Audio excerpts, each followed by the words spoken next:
Umentri katanat boarding gejala u Abu Taher Mondal hakasantarik uyayong ulaong bakalut shedding kalong kamat kabasnaukia nagabenta ka sorkar henry nakibabun kidaw gajinduna haka boarding kalawan rajing ikipat pa. Umondal ulaong bayaminta omla banlat nakalut shedding ba ulaya turu ikikat tukat ni kidaw kibala pelong ya kejala ban peliblat nakabenta ka tukat ni kenta hakashisngi.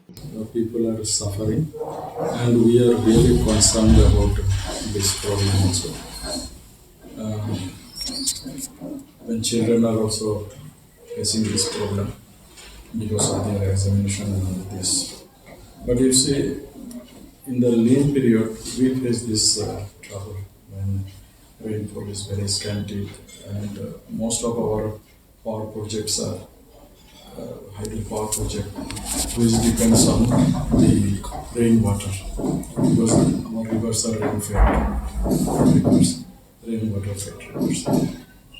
We are having our own problems at home also because of renovation, repair. We are not able to put the optimum power in the grid. Due to that, this is happening. So now the summer started in the plain areas and other estates also. So the demand in the exchange is very high.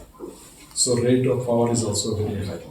And these utilities we used to bank with us are no more want to bank at this exchange.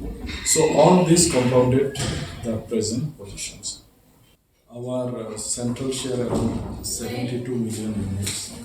Our estate we generate around 60 million units. So at present we are having availability around 88 million units, and our requirement is 200 million units. So we are short by 112 million units. So this is the hardest fact that we are facing.